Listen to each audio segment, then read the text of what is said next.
Mr. Rogers Tribute Podcast. I'm your host, Rick Lee James of rickleejames.com, and I run the Mr. Rogers Quotes Twitter account found at Mr. Rogers Say. As we again walk into this podcast neighborhood, I want you to know that no matter where you are from, you are welcome here. I'm glad to be your neighbor. Every daughter, every son, every tribe, and every tongue. In the spirit of Fred Rogers and the life of welcome that he lived, welcome to the neighborhood. Well, the topic of our show this week is a special holiday episode topic. It's of episode 1261 of Mr. Rogers' Neighborhood. The episode was titled, Is Santa Real? Now, in episode 1261 of Mr. Rogers' Neighborhood, Mr. Rogers arrives with a Santa Claus costume, which he tries on and finds that it is much too big for him. In thinking of someone who might be able to wear the costume, Mr. Rogers calls Chef Brockett on the phone at his bakery. At the bakery, Chef Brockett is working on plans to add a soda shop as part of his business. But he gladly takes a break to try on the Santa suit that Mr. Rogers brings by. Chef Brockett surprises the others in the shop by coming into the shop wearing the Santa suit. This leads Betty Aberlin and Francois Clemens to talk about how they were afraid of Santa Claus when they were children. When Chef Brockett later appears in the land of make-believe dressed as Santa, Daniel Striped Tiger is afraid that Santa knows everything about him, especially when he's bad or good. And this scares him because he isn't always good. In the course of the episode, Daniel is assured that good people aren't always good, but the important thing is to try to be good. Mr. Rogers helps children know that Santa can look like anyone, and anyone can look like Santa. Not only does Mr. Rogers show a full Santa costume in a way that isn't scary for kids, but he also sets children's minds at ease about two great truths. The first truth is that Santa is not a spy, so he can't see and know everything you do. The second truth is that nobody is good all the time, which means that every good person sometimes does bad things. Listen to this quote by Fred Rogers about this particular episode. Kids are very, very concerned about omnipotent beings because they think that their parents are that, and that they themselves really have no life apart from that view of their parents. And so I demythologized to a certain extent that character of Santa Claus. Then Fred Rogers, in the same interview when he was talking about the show, was asked who criticized the show, because this was one of the episodes that received a fair amount of criticism. He responded, the people who wanted to continue to use Santa Claus as a club. Santa Claus, if he's used at all in the family tradition, should embody the spirit of giving and receiving and understanding, rather than, you better be good or Santa Claus won't come. I like that quote by Fred Rogers. Where is the line between the holiday fun of pretending and just plain being dishonest? Is it okay to tell our children about Santa? A couple of years ago, the website Fatherly published an interview with psychologist and parenting expert Justin Colson about this subject. Dr. Colson thinks that parents are overcomplicating the whole thing. Tell your kid the truth, the whole truth, and nothing but the truth, says Colson. In the article with Fatherly, Colson is asked, what about people who would say telling your kids Santa isn't real takes away some of the fun of Christmas? He answers, I would argue that the magic of Christmas can be even stronger if they know the truth about Santa from the beginning. Kids play make-believe all the time, and they find joy in that. They can pretend to be superheroes, cowboys, doctors, or whatever they want. They know none of it is real, but that doesn't make playing less fun. In fact, the fantasy can genuinely add to the enjoyment. There is some great research that shows that kids with greater senses of imagination actually have a better understanding of the lines between fantasy and reality. Then Dr. Colson was asked, "Do you think there's a downside to keeping the whole Santa Claus mythos alive?" He answers, "The other major reason I have for telling the truth is that when we use a coercive, manipulative strategy to get our kids to behave, we are relying on extrinsic contingencies by telling them to be good in order to get what they want. And once that motivation is gone, how do we know they'll still feel compelled to behave? It's morally, ethically, and scientifically dubious at best. Research shows that kids who are lied to by their parents are more likely to lie themselves. So it is always a good idea to tell the truth, if possible. Don't use Santa as a tool for motivating your kid. Let them grow through fantasy and imagination. Letting them grow through fantasy and imagination is positive. Manipulation and lying to them are almost always negative. They're going to figure it out in due time, and there's a risk that they'll feel like you've broken your trust. So at this point, let me ask you what you think. If you celebrate Christmas, how do you handle Santa Claus in your house? I think it's a good question for us to dwell on. How do we talk about Santa?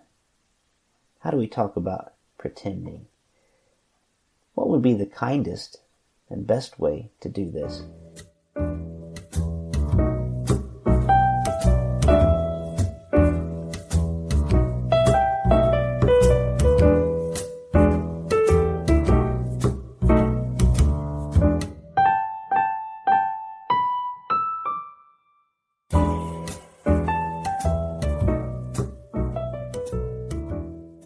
Well, it's good to welcome back the person I call the Mr. McFeely of our show, David Dault. David is a teacher at Loyola University in Chicago, and he's an expert at helping people tell their stories. He produces engaging, innovative media for public radio, public television, and public events. He is the executive producer and host of Things Not Seen, Conversations About Culture and Faith, which airs weekly in Chicago and is distributed by PRX. He also is the executive producer of the Francis Effect podcast, as well as many other things. David is a very busy man. I call him the Mr. McFeely of our program because he always brings something new and interesting to our conversation, and I am so glad for that.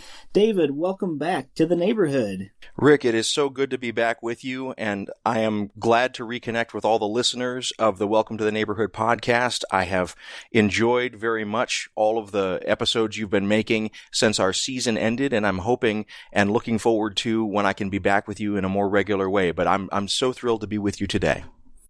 Well, same here, and it's been way too long as far as us having a conversation together, and I'm really glad for this opportunity to chat.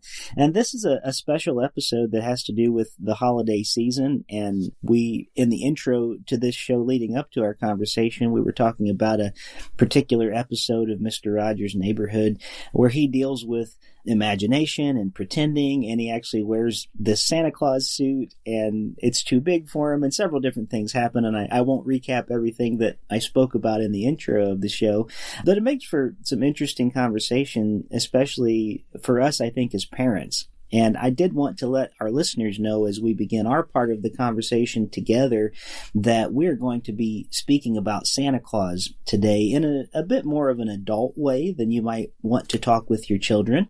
So that just means that if you have children who are listening with you right now, you might want to turn off the show and come back to it later when you have some time alone without your children in the room. Just because I know parents, we tend to talk about this subject in different ways. So With that, David, what are some of your thoughts on this matter that we're going to discuss today? Well, I'd be interested to talk, first of all, about some of the choices that your family has made and my family has made regarding how we talk about Santa in our homes. And I'll start by simply saying, my wife Kira and I had long conversations about this when our children were very young, before they were verbal. We were talking about kind of how we would be engaging with, I guess, what we could call the fables of our society, like Santa Claus, like the Tooth Fairy, like the Easter Bunny. The decision that we made, and our home is a Christian home, and the way that we understand that is we take the reality of Jesus Christ to be a reality that is more like kind of you and me, physical beings.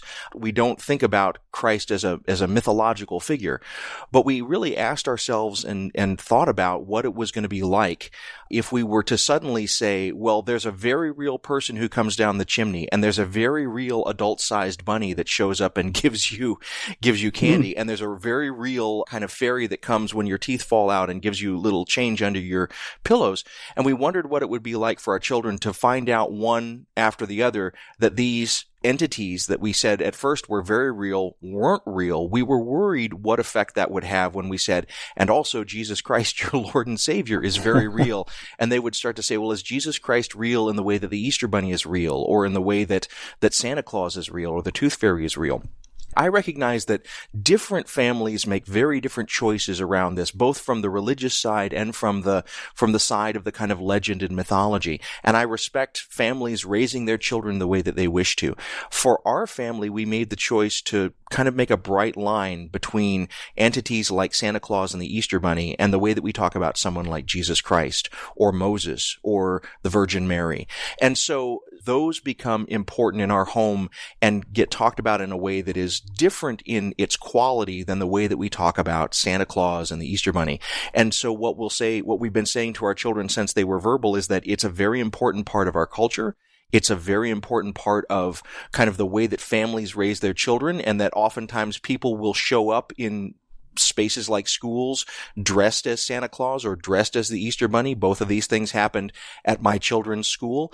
And when that would happen, we would talk about, it's important not to simply point and say that's just a guy in a suit, but it's also important to recognize that it's not more than a guy in a suit when that happens. And if you ever have questions about that, you can come back and you can talk to Mama and I about that. So that's how we chose to deal with this. But I'd be interested, Rick, you've got a son that's slightly younger than our kids, who are 9 and 11. I think your son is 7. Talk to me a little bit about how you and your wife are choosing to raise your son.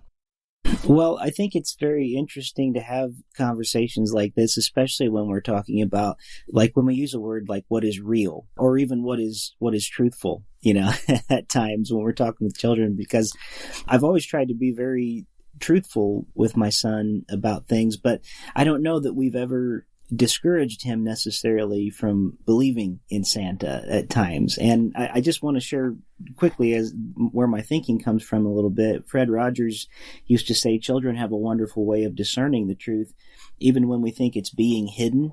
And I have actually found that to be true with my son. So I'll often talk about, when we're talking about Santa or things like that, when he asks questions, I'll actually say things like, well, as the legend says, things happen like this. Some legends say this, or, but I don't know that I've ever actually spelled it out for him. And I'm waiting for the day when he kind of asks us that question. But at this point, he also, in addition to thinking like Santa's real, he kind of thinks Mario is real and Luigi. You know what I mean? Like there's a sense in which in his imagination, they're real. He's an only child. And so he goes to a lot of places in his imagination, say with his toys. And Fred Rogers would talk a lot about the imagination and the importance of them kind of working out different things in their personality through conversations they're having sometimes with people that they pretend about. So we're kind of letting him guide us along the way a little bit in the pretending realm with this. But at the same time, we're Christians as well. And so we are very adamant about certain things about the faith that we say, yes, we trust these things and we believe these are true. But one thing I was sharing with you just before we started recording today, we've been reading a book together each night called the Christmas Chronicles, and one of the books in that is the autobiography of Santa Claus. And It's written by Jeff Glynn, who's a historian. And of all things, he's written about not only like St. Nicholas, he's written about things that are completely the other end, like Charles Manson. And so he's a pretty knowledgeable guy. So one approach that we've kind of had is using books like this to talk about the actual person of Nicholas and kind of looking through history. And this book in particular takes some of the different legends and goes through time from back in the 2nd century up till our present day. And you get to meet different historical figures and characters, and it's all a lot of imagination mixed in with real things around it. So we kind of have fun with the imagination realm. And what I want to come back around to with all that before I want to hear from you again, I once posted something online. It was a quote from, I believe it was Frodo in the Lord of the Rings trilogy. And it was, I can't even remember the exact quote, but somebody wrote back to me on there and they said, that's not real, right? And I wrote back and I said, well, it may not be real, but it's true, and it's the whole idea of there are some truths we can actually bring about through things that are fanciful, through things that are imaginative. Fred Rogers himself, every episode would take you to the land of make-believe, where you could have a space to pretend and to work out some actual real-life problems in a space that was safe and in a space where you could just imagine and pretend and work out different scenarios. And it was very important to Fred Rogers that there be the house where Mr. Rogers was, and then that there was the land of make-believe where pretend happened. So I think we're trying to do kind of both of those things. Similar to what you've said is we want to be very centered around what we feel is true to our faith, but at the same time making room for some of that pretend and some of that make-believe to help work out some other things. And so I don't know if we're right or wrong, and I don't know if any parent really has the full answer on this. I'm open to a lot of ways of thinking about it, but that's kind of how we've approached it at our home. I really like what you're saying about imagination, and that dovetails with what in the earlier part of this episode you talked about in terms of how Fred Rogers talked about Santa Claus.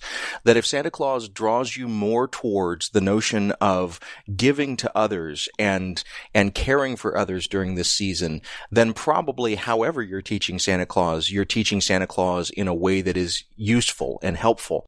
And I'm thinking also about your references to Dr. Colson in the earlier part of the episode, and the notion of using Santa Claus as a kind of manipulation of imagination or a manipulation of behavior. In our culture, we have a real problem figuring out the line between what we might call instrumental giving. In other words, I'm going to give you something in the hopes that you give something back to me, and what we might call selfless giving or charitable giving. The notion that I'm going to give something to you not in the hope that I'm going to get something of equal or greater value back from you, but because you have dignity and because I love you and because you deserve to have good things just like I believe I deserve to have good things. I think that oftentimes, even in our families, we reduce our love and we reduce a lot of things to kind of instrumental giving. If you don't eat all of your peas, you won't get a chance to play Mario Kart or whatever like that.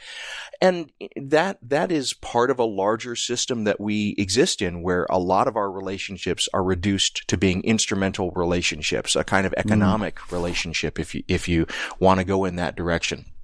One of the things I really love about Fred Rogers is he, without being preachy about it, he was able to lean into the Gospels and find a higher plane of human relationship than a simply instrumental relationship. I'm not going to love you simply because I hope that I can get something from you. I'm going to love you because you are special just like you are. And to me, that's such a profound message, not only to say to our children, but to say as adults to each other. And I find myself when I'm on social media, and I find myself when I'm in social situations, although right now during the pandemic, I'm not so much in those, but I find myself reflecting on, how am I elevating the dignity of the person that I'm talking to? Instead of trying to score a point on them or get something from them, are we both coming out of this exchange with greater dignity and with greater love and the greater capacity to love?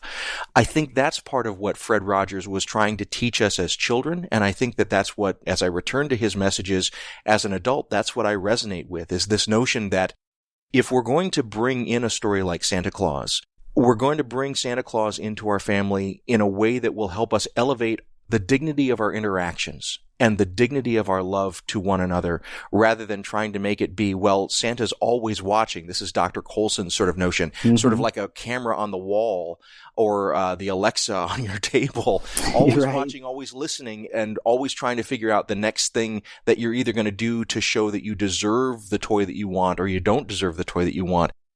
I think that creates a lot of dynamics in families. Certainly there were dynamics there when I was growing up, and I've spent a lot of my life trying to unlearn those dynamics. I guess what I would ask you, Rick, is, as parents, sometimes, and I don't know if this is true for you, it's certainly true for me and my wife, sometimes we're tired, and we simply want our children to do what we've asked them to do simply because we've asked them to do it. And sometimes it's so easy to just reach for that coercive control and say, listen, if you don't do this, there's going to be no nice thing that you want. I'm curious, how do you and your family, how do you and your wife, when you're thinking about your son, how do you keep the interactions elevated? And how do you get it so that you're not reaching for that simple, manipulative, coercive control that both Fred Rogers and Dr. Colson warned us about? Oh, man, that's a good question. And it's a hard question to answer, too, because I think we've all fallen into that at times, trying to manipulate our children to make them do something that we want them to do. I don't know if there's any better answer than just you have to learn to not do that in some ways. That might be a terrible answer, but there are times when I've had to apologize to my son and to my wife too, for that matter, if I feel like I have kind of crossed that line into manipulating them, like, do this so that this outcome can come about. Like, you have to earn my love or earn this. And I think that's a really hard thing. And yet one thing we know about somebody like Fred Rogers, for instance, since we're on this podcast, which is a tribute to him, I think if we learn anything from him about things like this, his whole life was about cultivating a personality like the kind that he had, and being a person who works to become the person that they want to be. So he wasn't just this kind, beautiful person just by chance. He grew into that. And there are times when he would share stories about when he just got it completely wrong. I love the story that he tells about when he scolded his grandchildren for squirting him with water, realizing later that he was the one that interrupted their play, and that he had to go back and call his grandchild later and say he was sorry. And I think maybe that's part of it. I think any of us are going to have times when we haven't behaved as well as we should as parents. And we certainly probably have all, in the worst of ways, probably tried to manipulate our children to get something that we want them to do. And it can be so difficult. But I think if we can admit, once again, getting back to where I think children will see the truth more than we think they might, I have found that the times when I've apologized to my son, and he's been gracious enough to accept that from me, means that also he has done that same thing for me in return. That there have been times when he's come to say, I'm sorry, Daddy, for this and something else. And I hope that we can learn that we don't have to actually perform perfectly all the time. That's something my wife and I do talk about. And I think that gets to the heart of this as parents too. Just as we may have a tendency to try to manipulate our children to perform a certain way, and we want to make sure as parents we're not holding that standard to our own selves, that we for some reason are not a worthy parent if we haven't performed the way that we feel like is just and appropriate and right. There is something to be said about trial and error with these things, I think, and being honest enough when we need to come back and say, I'm sorry, and to maybe even correct ourselves on when we have told them wrong. And I think that's perfectly okay. And maybe that's part of the process too, of helping them understand that we as parents are not omnipotent and that we're humans like they are. And I don't know if that's a good answer, but that's the answer I have for us today. There's so much in that I think is good, and I want to circle back to a couple of pieces. One is you're pointing to the fact that relationships take time and they take work. I think sometimes we have, since we've been talking about mythologies, one of the mythologies that we share in our culture oftentimes is that children somehow are innocent and that they come out sort of already with all the skills that they need to be good. And what I'm hearing in your answer is learning the habits of being good and elevating dignity and spreading kind of more love and more care. These are all skills that take effort and they take practice. And it takes also being willing to come back and say, I reached for this, but I didn't grasp it that time. And please forgive me and let's try again. As I was listening to you, I was thinking of a strange little poem that a math teacher when I was in high school had on the wall, and it stuck with me all my life. It's a poem that goes, "Put up in a place that it's easy to see, the cryptic admonishment TTT. When you see how depressingly slowly you climb, it's well to remember that things take time." And raising children can't be an absentee effort. And being a spouse, being in a deep, intimate, loving relationship, even if you're not married to someone, it takes effort, it takes emotional vulnerability, and it takes the willingness to try and fail, ask for forgiveness, and try again. If within that relationship, both parties feel like the other is trying to elevate their dignity and trying to not treat them as instruments, I think that these are good ways of embodying kind of what Fred Rogers was trying to say, not only in this episode, but in the entirety of his television career. This notion that we're not there to use each other, and we're not there to get things out of each other. We're here to enjoy the genius of each other, because your child is a genius at being your child. Your wife is a genius at being your wife. You're a genius at being Rick Lee James.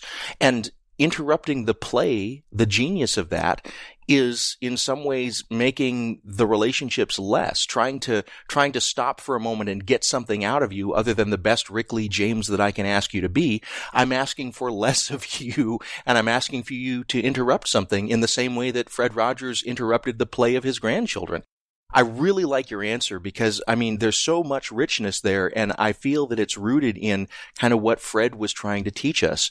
And I love the fact that I just called him Fred as if we were on a first-name basis. I kind of feel in these conversations sometimes like we are. So if we're going to be sort of offering any advice, I don't know that we're even in a position to offer advice to listeners, but if you were to sum up in maybe one or two sentences what you think the takeaway from both our conversation, but also what Dr. Colson wrote, but especially what Fred Rogers taught, kind of how would you summarize what's most important for parents to be thinking about, not only with Santa Claus, but with regard to the entire Christmas season? Yeah. Well, you know what? I'm just going to defer to Fred Rogers here because I have a couple of quotes right in front of me, and I think he answers it probably better than I could. And if anybody is able to give advice, it's probably not me. It would be him. So I'm going to do these two short little quotes that I think answer that question from my end. One thing is something Fred always would say, was pretty well known for saying this, I think. He would say the greatest gift you can ever give is your honest self. And I think that's one thing that's very important through all of this. And then another quote that comes to mind says, no matter what our children ask us, we can always say, I'm not quite sure how to explain that right now, but we'll talk about it later. That's a promise that needs to be kept, but as a response to questions about touchy subjects, it's often the simplest truth of all. And I think maybe what Fred was saying there might be some of the best advice that I could give to anybody today. It's okay to not have the answers about these things, and it's okay to say to your kids, let's talk about it later because I need some more time to think about it. We are such an instant gratification society. I think it's as important to teach our children that it's okay to wait as it is anything else that we might try to teach them. I wish I had all the answers in the moment. Usually I'm one of those people that, 3 days later I think of a comeback, but boy, this would have been a great zinger, if I would have added that to a conversation. But I'm just not that fast or quick-witted usually. I think it's really okay for us to take time and stop and tell our children when we're unsure about something or that we don't know how to talk to them about this right now, to take some time and come back, but to really be honest and to be as honest as we can be, because it truly is a great gift that we can give. they will find quickly in this world that there are a lot of people who are not honest with them. And hopefully, as their parents or guardians or people who love them, we can embody what it means to be truthful and honest to them in the most loving and kind ways possible. I really like that. You know, you're a gift to me, Rick Lee James. Thank you. You are as well, friend.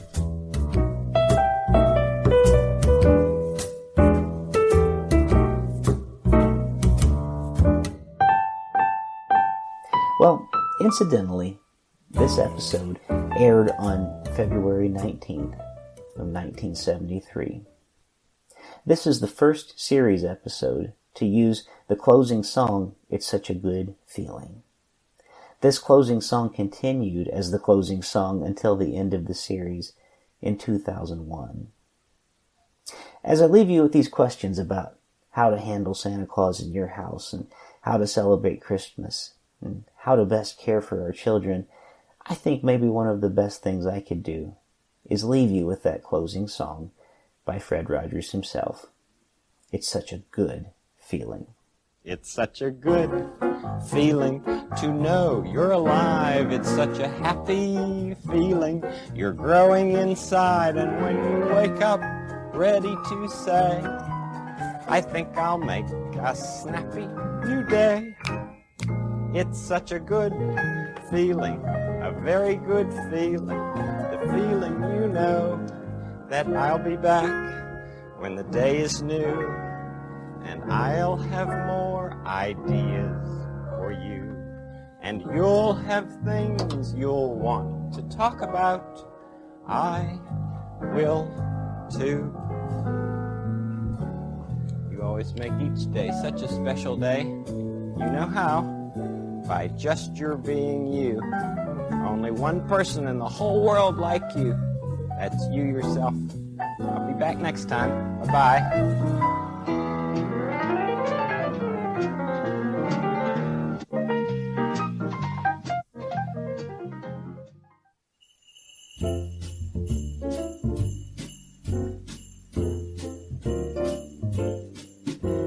Thank you for joining us here this week in the neighborhood.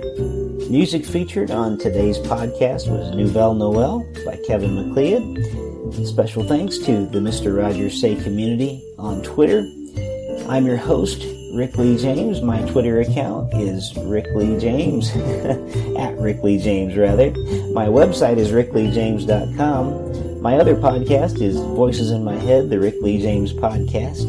And I look forward to being with you again next time. Until we meet again, remember, you make each day a special day. You know how? By just your being you. There's only one person in this whole world like you, and people can like you exactly as you are.